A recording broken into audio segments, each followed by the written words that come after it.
Hey everyone.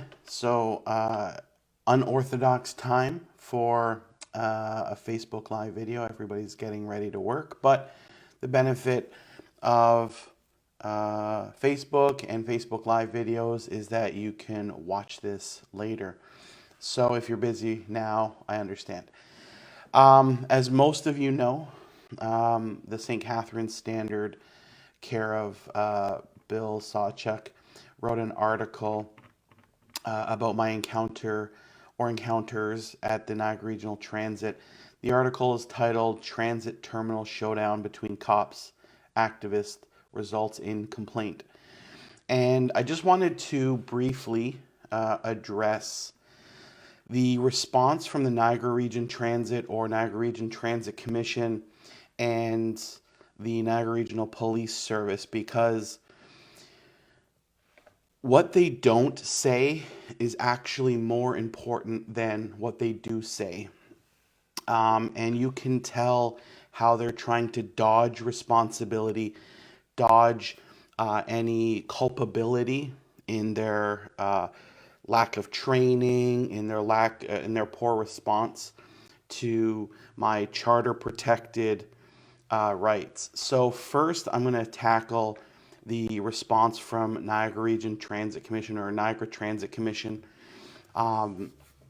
because it just appears first in the article. So reading from Bill's work, responding to a series of emailed questions, Niagara Transit Commission said filming and photography are generally permissible at the terminal, provided provided it isn't done in a way that disrupts transit operation or harasses transit system users. And then this is in quotes, I'm presuming from whoever does media or communications relations with from the Transit Commission. Commercial filming is also welcome at our sites, and we ask that NTC staff be contacted in advance to discuss commercial project specifications to implement any special requirements needed to ensure the uninterrupted transit operations and a positive filming experience. So that second in quotes section, we're just going to dismiss right away, because commercial filming, that has nothing to do with what I was doing there. So commercial filming, I don't even know why they offered this up. Maybe it was a direct answer to a specific question that Bill asked. But I was filming for news gathering purposes, to record a micro doc on the unhoused, unwell, and hostile design implementation on publicly accessible property. So let's return to the first part. Responding to a series of email questions, they said that filming and photography are generally permissible at the terminal. Well, that's not what I was told twice by three different people employed directly by the Niagara Transit Commission or Niagara Region Transit. Yeah. You can't film here unless you have permission from the owner. Who's the owner? Transit. Sorry? Transit. Niagara Transit. On my first visit on the 3rd of December, I was told by their security guard, who told me he was specifically told that the bus terminal is private property, that the Niagara Region Transit is a private corporation, and that filming and photography are illegal and unwelcome at the terminal. When I asked him who told him this, he explicitly said his supervisor. When I asked him, is that a commissionaire's supervisor or Niagara Region Transit, he said the owners of the bus terminal. Yeah, is that a private corporation? It is, so it's not receiving any tax funding. Commission. No, I appreciate that, but it absolutely is. It's not public property. This is public property. I have implied right of access. I'm just curious, where are you getting this information from? From the owners. From the owners. And what particular act? If you want, I can get the supervisor for here. He can tell you. Yeah, sure, that's great.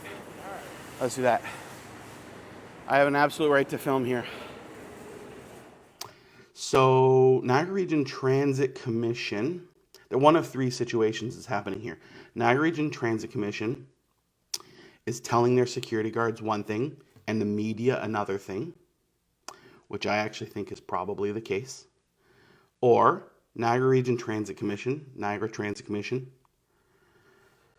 is straight up not teaching or instructing the people they directly employ what the rules are. Did your supervisor set you straight? Nope. They're on the way down here. Okay, all right, that's great. Well, What's the purpose of this? I'm more than happy. Just in case the microphone didn't pick up, he asked what's the purpose of me filming. I'm, if you just move to the side, I'm pointing out the fact that the Niagara region, who funds the majority of this particular facility, has elected to put up hostile architecture, making these seats inaccessible to those that are unhoused or unwell. Everybody has an implied right of access when it's public property. Even when it's private property, you have an implied right of access. Now, the difference between public property and private property is when it comes to the TPA, the Trespassed Property Act, which you're probably only vaguely aware of. I know it. Yeah, I know. The 2-week DeVry course you took probably Why are you brought you being in. so hostile? Because why are you being so hostile? I'm not conducting. You're allowed to film on the property. That's all I'm saying. That's your You can film policy. over there. That is not law. That is policy. I'm not bound by your policy because I don't work for you and I don't work for the Transit Commission. On my second encounter on the 17th of December, I was told by a different security guard the exact same thing. That's interesting. How would two of these security guards basically echoed each other 3 weeks apart? That particular security guard, David, who I've filed a complaint with the SolGen, the Solicitor General, he told me again, Niagara Region Transit Commission and RTC property is private. It's privately owned, which is also echoed by the Niagara Regional Police, which we'll be talking about later. That the bus terminal is private property. This is a private corporation. His supervisor, meaning an employee at the Niagara Region Transit, said that filming and photography is not allowed. So clearly, Niagara Region Transit has a problem with the truth or with training or both. I think they're directing their security guards one way and they're telling the media another story. It wouldn't be the first governmentally owned, municipally owned enterprise to lie. Okay, so that's my clarification and response to what the Niagara Transit Commission has said. So now the second part, provided it isn't done in a way that disrupts transit operation or harasses transit system users. So that's fair, I guess. Like nobody should be standing where a bus would park on the driveway of a platform. Nobody should be doing that. Nobody should be interrupting the normal flow of traffic that actually might be a criminal offense or a quasi-criminal offense, like a disorderly conduct type thing. So sure, that might be at issue. I wasn't doing that. On both days that I was there, it was just me, a tripod, some mic equipment, and a camera. And neither occasion was I filming specific people. Now, the Niagara Transit Commission didn't want to mention that when they were speaking to the media here. They didn't say, well, we're not suggesting this was with what Sabrina was doing, because they want to frame the issue to subtly suggest that I was disrupting transit operation or that I was harassing transit system users or staff. That's what they're trying to implicitly suggest. Of course, I wasn't. I have released all of the footage that I can. Anytime that I was interacting with any human, my camera was recording, except the on the second occasion where I hit the record button, but either because my finger was too cold or my phone was not working properly, it didn't actually record. There's about a 5 minute gap in the beginning. But so I wasn't disrupting transit operation. I wasn't harassing transit system users. But the NRTC, people that we pay $55 million a year to, they want to suggest or imply that that's what was happening. Okay. So it's not what they were saying, it's what they're not saying. Now, they didn't address the legality of my trespass, the legality of my charter rights, because they can't. Their legal unit are telling them what to say and what not to say because it can only further add to their culpability. They denied me access to a facility I had a rightful, implied right of access to. They resulted in me getting charged with a provincial offense. So this will be hammered out in court much later, but this is them trying to frame or subtly suggest that I was harassing people. Now let's move on to the Niagara Regional Police, who, I mean, they should really teach a master class in the art of bullshit. The kind of creative storytelling that they get into in this article is just straight up like should be in MoMA. Anyway, so Stephanie from the Niagara Regional Police Corporate Communications said that the police are aware of the incident and have seen posted videos because they follow me. Quoting, as you know, of an overall interaction, at times, a brief edited video does not accurately portray the entirety of the interaction. So she's trying to say or suggest, but also building in plausible deniability, that I cut up the video to show just the police doing bad stuff and only me doing good stuff. Patently, that's not true because I have an hour, actually longer than an hour long video on there. Every single moment I was communicating with the police was left in the video.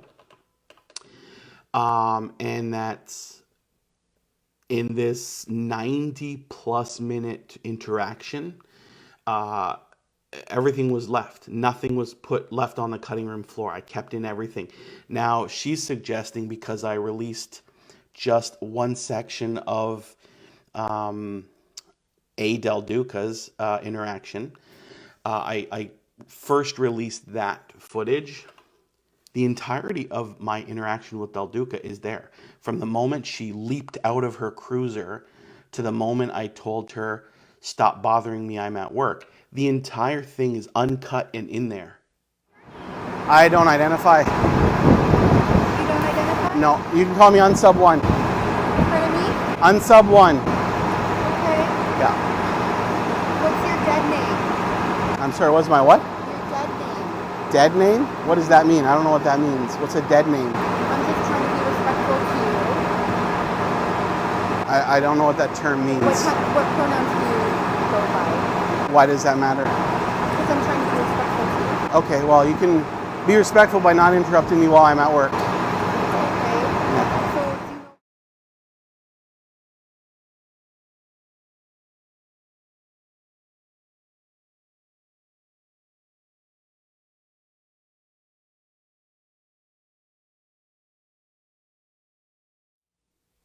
So what is Stephanie suggesting that I cut out, selectively edited? Nothing.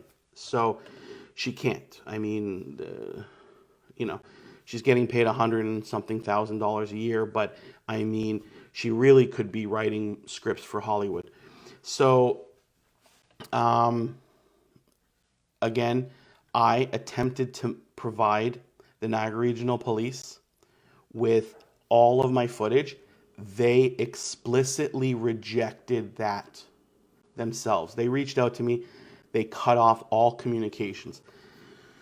So that's on them. They can't say, well, we haven't seen the entirety of the footage. Also, this wouldn't have been a problem if the Niagara Regional Police had body-worn cameras, something that I've been lobbying for over 4 years. And the Niagara Regional Police have been pushing back, blaming everybody else but themselves. Next, Sabarin, I don't know how to pronounce your last name, said uniformed officers were called to the bus terminal on December 17th for the report of a person who had been asked by private security to leave the property. That is all correct, and refused to do so. Also correct. Officers attended and spoke with the person for about 30 minutes. What the hell is she talking about? This whole encounter was over 90 minutes. How do I have an hour plus of video with me interacting with the police if this was a 30-minute interaction? Like, one of two things is happening. Stephanie from the Niagara Regional Police's corporate communications is straight up lying, hasn't done her homework, which both of those are quite strong possibilities, or the police in their police notes lied. I mean, this is one of the reasons you should always film your interactions with the police. They will straight up lie on a report and reframe it. I have an hour's worth of video of me interacting with the police, over an hour's worth of interaction with the police. There were like 10-minute gaps here, 10-minute gaps there, 11-minute gaps there, where the police were all in a little scrum trying to figure out what to do with me. That was cut. I wasn't interacting with them. They weren't talking to me. So I would stop the video.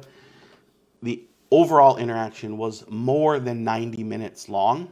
But Stephanie, because she didn't do her homework or is lying or is deeply confused, suggests it's 30 minutes. The Niagara Regional Police have issues with the truth. The truth is very difficult, even when there's video recording. They can't even tell the truth when they know there's an already published uncut video available that is more than an hour long. The person, meaning me, only agreed to leave after demanding a provincial offenses ticket from our officers, which they subsequently issued. That is true, because now when I take it to court, and I will win, when I have the Crown withdraw the charges or the Justice of the Peace stay the proceedings because they have no legal standing to have given me that ticket in the first place, I win. And now the Niagara Region Transit and the Niagara Regional Police can't do this to anybody. They can't do it to you. They can't do it to anyone in our community. Under those same circumstances, if you're breaking the law, they can trespass you. But short of breaking a criminal code offense or provincial offense or some municipal bylaw, they cannot remove you from a government-funded, municipally owned enterprise. During the interaction, the officer involved was attempting to determine the identity of the person they were interacting with. Yes, which they didn't have a legal right to do. They could be curious and they have the right to ask. They do not have the right to demand your identification under these circumstances. During the interaction, the officer involved was attempting to determine the identity of the person they were interacting with. What's your dead name? I'm sorry, what's my what? Your dead name. Dead name? What does that mean? I don't know what that means. What's a dead name? I'm just trying to be respectful to you.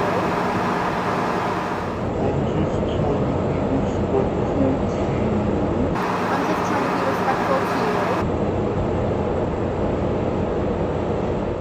you. In furtherance of an investigation. So that's something else the police will say. We're investigating something, so we have to know your name.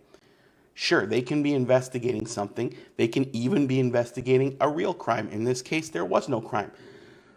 But that doesn't allow them to demand your identification.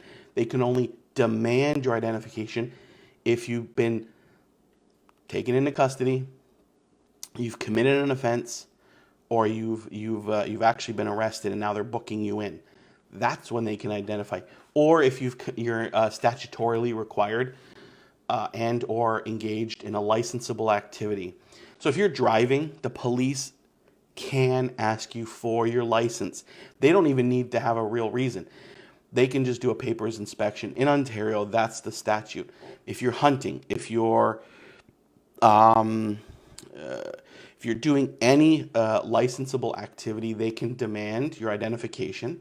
But standing around in public property filming, there is no obligation for the photographer to present their identification. Photography isn't a licensable activity, and under no statute in Ontario or Canada are you required to present your identification.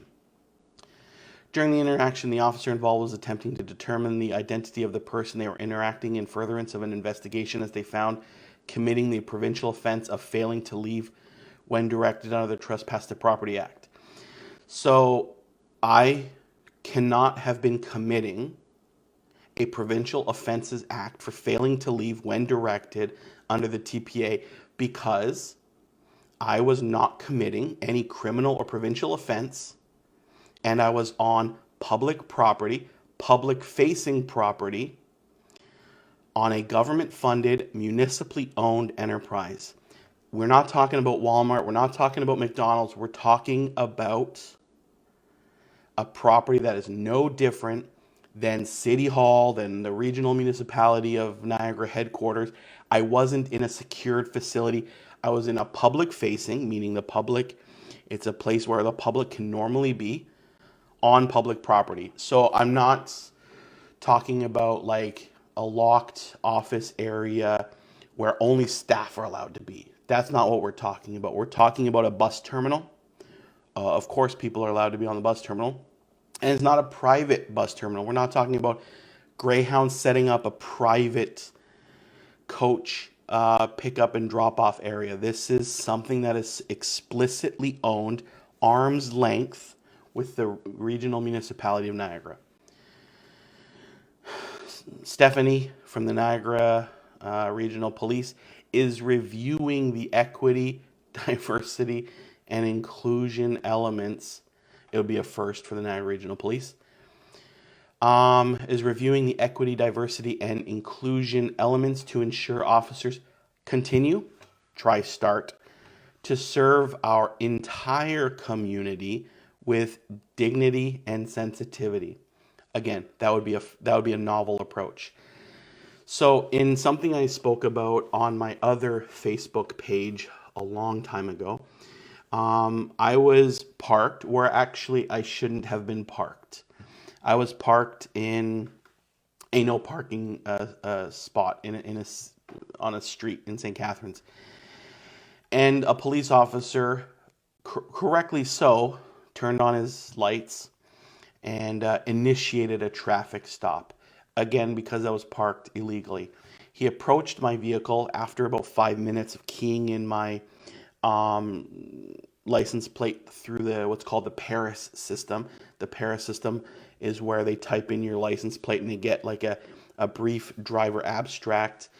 You know, your name, your address, whether your plates are active, like they haven't expired, etc., etc. Anyway, so I was pulled over by this officer who was a sergeant, and he approached my vehicle and twice intentionally misgendered me.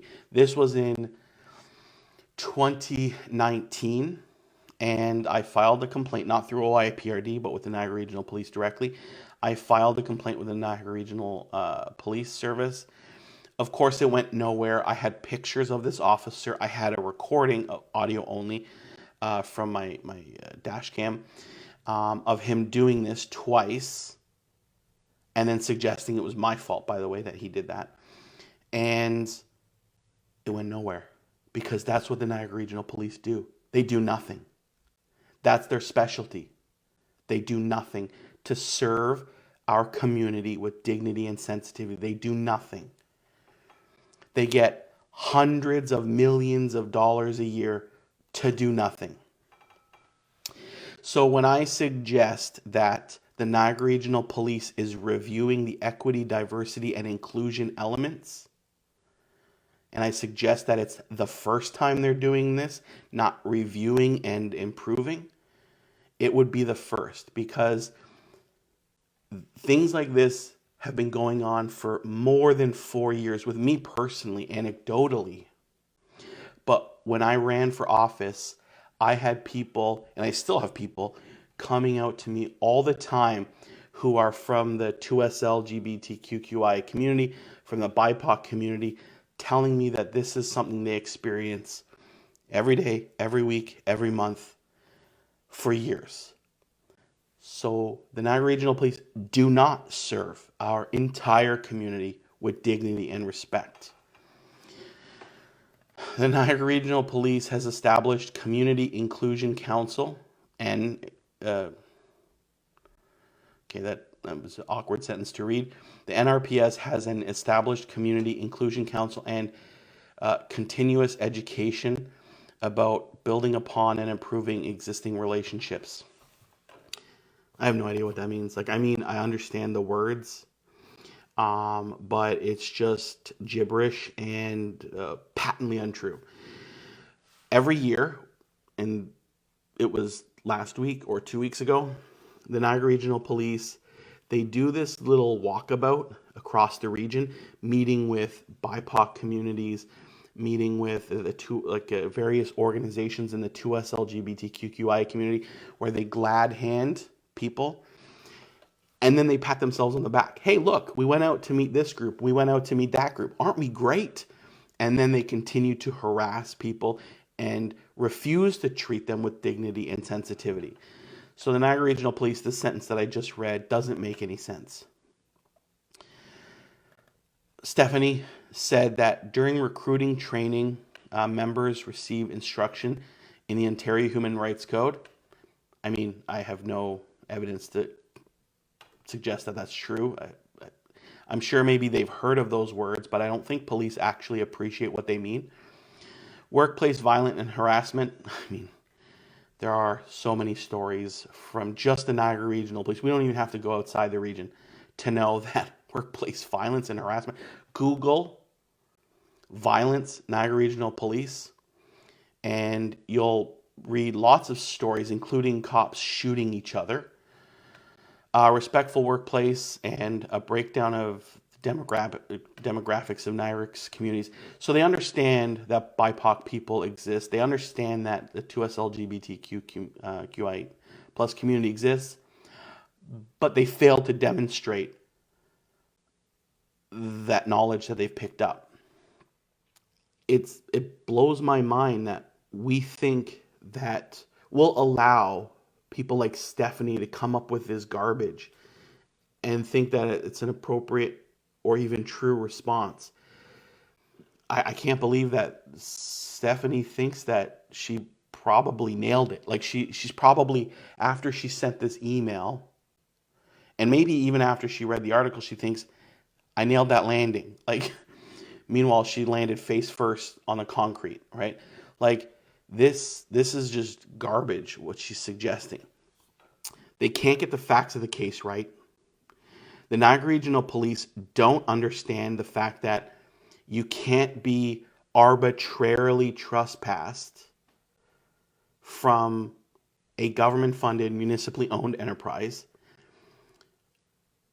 Both the constables and the acting sergeant that appeared on the 17th suggested that the Niagara Transit Commission, whatever they want to call themselves, is a private corporation similar to Walmart or McDonald's, and that they can trespass anybody for any reason.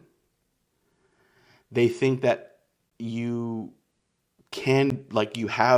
people have a fundamental right to privacy while out in public.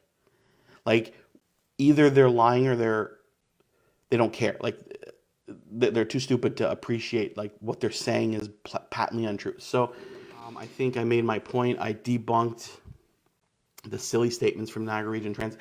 By the way, neither organization has officially or unofficially reached out to apologize to me. The Niagara Region Transit said that I'm allowed to film. I was never not allowed to film.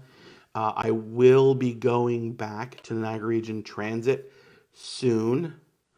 I suspect that they have instructed their staff and their security to be hands off with me, to leave me alone, because they know they'll be ashamed, because you guys help affect change by you sharing these stories, by leaving positive comments.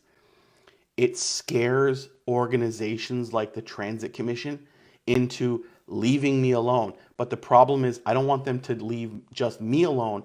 I want them to leave anyone who's conducting lawful activity on their premises, such as filming, to be left alone. So my worry is that when I show up, they'll leave me alone. I'll make a Facebook video saying, "Hi everybody, I was able to film at Niagara Region Transit without being harassed." But then Jane Doe or John Doe goes there 2 weeks from now, and because he or she or they don't have the reach that I do, they will be trespassed. The Niagara Region Transit Commission hasn't learned a lesson. There is a lesson coming down the road, and I'll get into that more later, but they haven't learned the lesson yet. So while I have the right to film there because of the publicity that has happened as a result of the 17th, I'm worried that my privilege won't extend to people with a smaller audience than I have. And I do not have a great audience, but I mean, fortunately, you guys, by sharing it as much as you have, that message has landed with a few people at the NRTC, and there's special rules for me now, but not for everybody else. So my hope is to affect change in that we will allow filming on government property that is publicly accessible. Again, I'm not suggesting that we can film in areas where access by the public is restricted, but wherever it's publicly accessible, and more importantly, that we get public organizations, public agencies to stop intentionally and explicitly installing public installations, public benches that are inaccessible to the unhoused or unwell. Okay, well, that's it. I gotta go to work. So I'm going to end the Facebook Live video here. Please share, please comment. If you have questions, concerns, leave them in the comment section below. I really do try to answer every comment or question. So if you have a question, if you think I missed something, if you think I'm wrong in my analysis of what the NRTC or the NRPS said, share it. I love to hear feedback. That's how I learn and grow and develop, is by reading your input. I wish the Niagara Regional Police or the NRTC had the same kind of approach. They're not interested in learning or growing, but I am. So if you think I missed something, if I have a blind spot, please share, and I will definitely take that into consideration. Thank you. Be well.